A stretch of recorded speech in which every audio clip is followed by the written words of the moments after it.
తాజాంశాన్ని చూస్తున్నాం. సజ్జల ఎస్టేట్ లో అధికారులు రీసర్వే చేపట్టారు. దీనికి సంబంధించిన మరింత సమాచారాన్ని మా ప్రతినిధి మురళిని అడిగి తెలుసుకుందాం. మురళి, సజ్జల ఎస్టేట్ లో అధికారులు హద్దులు గుర్తించారు. స్వప్న, వైఎస్ఆర్ జిల్లా సీకేదిన్న మండలంలోని సజ్జల రామకృష్ణారెడ్డి కుటుంబ సభ్యులకు సంబంధించినటువంటి సజ్జల ఎస్టేట్ లో 3 శాఖల అధికారుల బృందం సర్వే కొనసాగిస్తోంది. రాష్ట్ర ప్రభుత్వం ఈ సజ్జల ఎస్టేట్ లో 55 ఎకరాల అటవీ భూమి ఉందని ప్రాథమికంగా రెవెన్యూ అధికారులు గుర్తించినప్పటికీ సజ్జల కుటుంబ సభ్యులు మాత్రం అలాంటిది ఏమి లేదని హైకోర్టుకు కూడా వాదనలు వినిపించారు. గత నెలలో కూడా ఈ అంశం పైన హైకోర్టుకు వెళ్లిన నేపథ్యంలో వారు కూడా మాకు సంబంధించినటువంటి భూములు ఎలాంటి అటవీ భూమి లేదని వాదించారు. అయితే రెవెన్యూ అధికారులు మాత్రం సజ్జల ఎస్టేట్ లో దాదాపు 55 ఎకరాల అటవీ భూమి కలిసి ఉంది, వాళ్ళు ఆ భూమిని ఆక్రమించారని కూడా నివేదిక సమర్పించారు. ఈ పరిణామాల నేపథ్యంలో సమగ్రంగా విచారణ జరిపి నివేదిక ఇవ్వాలని రాష్ట్ర హైకోర్టు ఆదేశించిన నేపథ్యంలో రాష్ట్ర ప్రభుత్వం 3 శాఖల అధికారులను ఒక కమిటీగా ఏర్పాటు చేసి రీసర్వే చేసి నివేదిక ఇవ్వాలని స్పష్టం చేసింది. అందులో భాగంగానే కడప ఆర్డీఓ జాన్ ఇర్విన్, అదేవిధంగా కడప డిఎఫ్ఓ, అదేవిధంగా కడప ల్యాండ్ సర్వేయర్ అధికారుల 3 బృందం 3 శాఖలకు సంబంధించినటువంటి అధికారుల బృందం ఇవాళ సజ్జల ఎస్టేట్ లోకి వెళ్లి సర్వే కొనసాగిస్తూ ఉంది.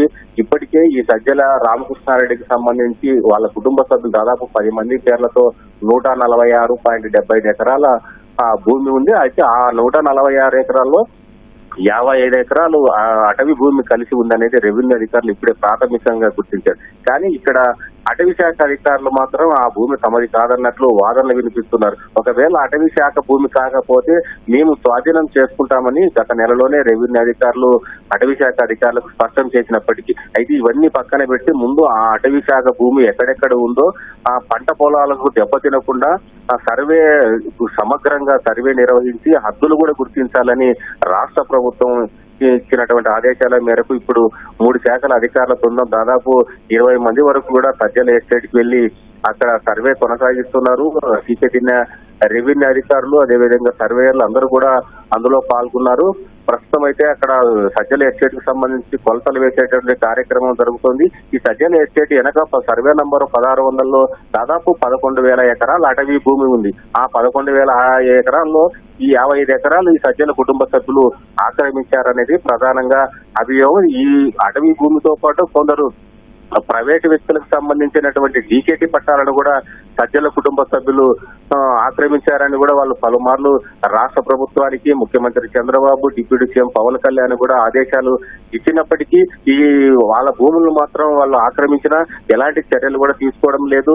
ఇక్కడ రాజానాయక్ అనేటువంటి వ్యక్తికి సంబంధించి సర్వే నంబర్ 1612లో 5.14 ఎకరాల భూమి ఉంది.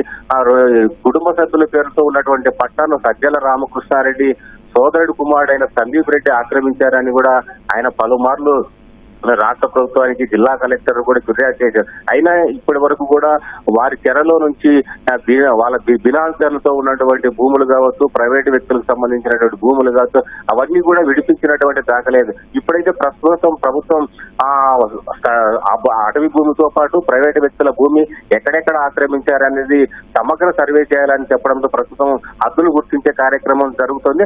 అయితే సజ్జల ఎస్టేట్ లోపలికి అధికారులు సర్వే చేస్తున్నప్పటికీ లోపలికి వెళ్లడానికి మీడియాను మాత్రం అనుమతించడం లేదు సజ్జల కుటుంబ సభ్యులు.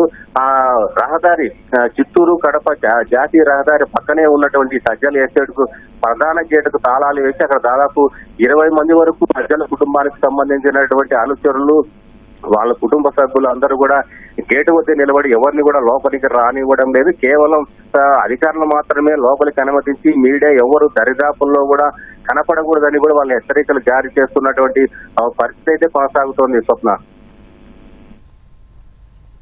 ధన్యవాదాలు మురళి.